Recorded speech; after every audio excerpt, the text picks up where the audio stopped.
2 เพลงต่อไปนี้ครับขอให้โชคดีครับจากโรงเรียนวัวยอดเชิญน้องสวัสดีค่ะสวัสดีคณะกรรมการนะคะและก็เพื่อนๆที่เข้าร่วมแข่งขันและชาวสำราญทุกท่านค่ะพวกเราวงสตริงจากโรงเรียนวัวยอดค่ะสำหรับช่วงต่อไปนะคะบทเพลงแรกของพวกเราขออัญเชิญบทเพลงพระราชนิพนธ์ในบทเพลงที่มีชื่อว่าแสงเทียนเชิญรับชมและรับฟังได้เลยค่ะ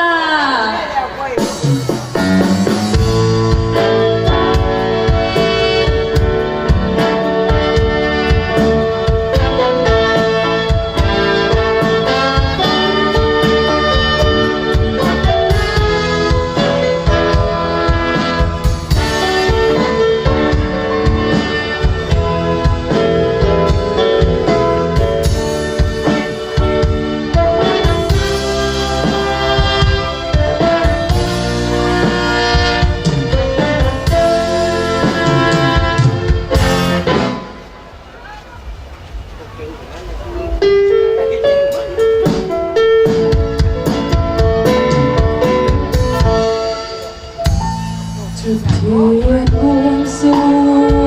งภูเทพเจ้าส่งคำชาถึงคราวระดมโอ้ชีวิตน้องล้วนร้องขอไปทุกคนไปไม่พ้นทุกท่านอาจร้องไห้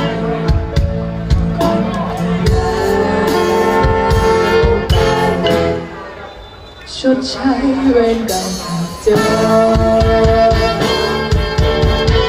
ที่ทางสงสารนั้นไปเสียบุญกรรมทุกคนเคยทำกับไว้ก่อนฉันต้องเทวดาถวายวอนขอพรคงไปช่วยได้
เช้า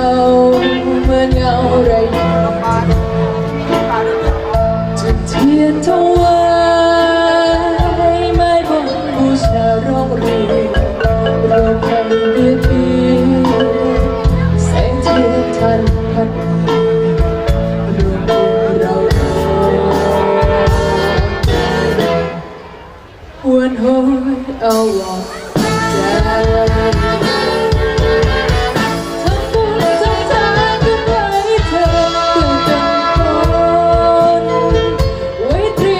ใจชีวิตใหม่ให้จงบุญทางคุ้มบางก่อนได้ขอบุญคุ้มไปชีวิตหน้าคงทรมานมากแล้วจะกราบลาในบุญจะดับกลางแสงเทียนที่สว่าง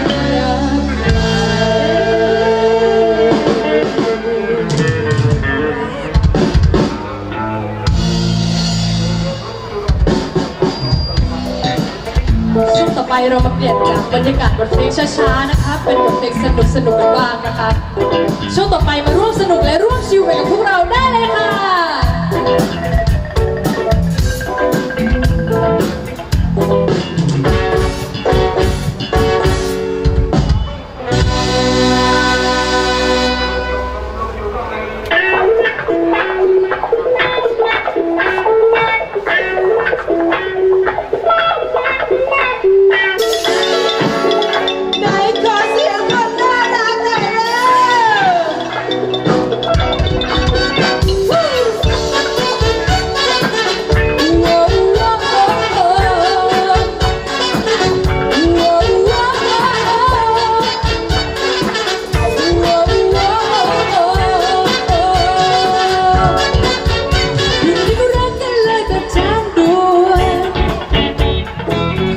รไม่สำคัญ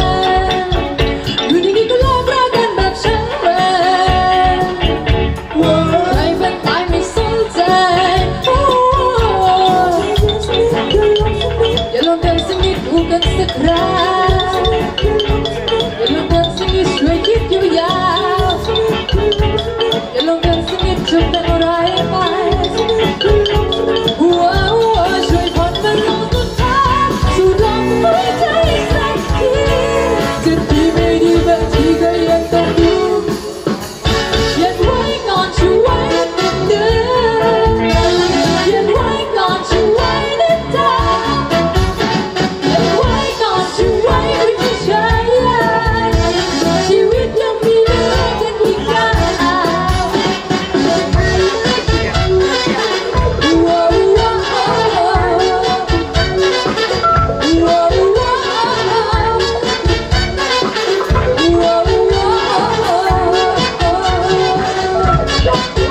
อยู่ดีๆก็ซัดกันเลยแบบทันด่วนใครเป็นใครไม่สำคัญอยู่ดีๆก็รบรากันแบบฉันมาใครเป็นตายไม่สนใจช่วยผ่อนมันลงทุกทางสู่ลมหายใจสักทีจะดีไม่ดีบางทีก็ยังต้องดูยันไว้ก่อนช่วยไว้นิดนึงยันไว้ก่อนช่วยไว้นิดเดียวยันไว้ก่อนช่วยไว้ไม่ใช่ชีวิตยังมีเหลือกันอีกยาว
ใจเย็นสักนิดอย่าลองสักนิดใจเย็นสักนิดอย่าลองสักนิดใจเย็นสักนิดอย่าลองสักนิดใจเย็นสักนิดอย่าลองสักนิดว้าวช่วยผ่อนมันลงสักพักสู่ลมหายใจสักทีจะดีไม่ดีบางทีก็ยังต้องดูยันไว้ก่อนช่วยไว้นิดนึงยันไว้ก่อนช่วยไว้นิดเดียวยันไว้ก่อนช่วยไว้ไม่ใช่ชีวิตยังมีเหลือกันอีกยาวยันไว้ก่อนช่วยไว้นิดนึงยันไว้ก่อนช่วยไว้นิดเดียวยันไว้ก่อนช่วยไว้ไม่ใช่ชีวิตยังมีเหลือกันอีกยาวน้องทีมโซโล่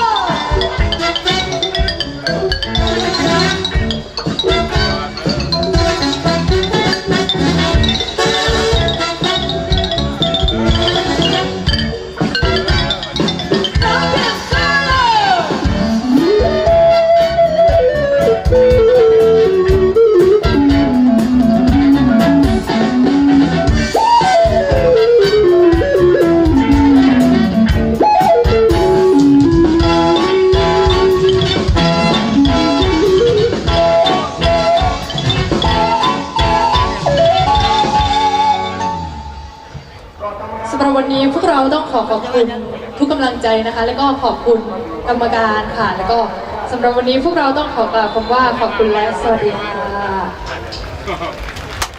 เอาละครับเป็นที่หนักใจของคณะกรรมการ3ท่านนะฮะธนทรตั้งใจมั่นวีระยอมใหญ่และก็วีรยุทธ์กลั่นการมีรักแฟนชมที่เคารพรักทุกท่านครับ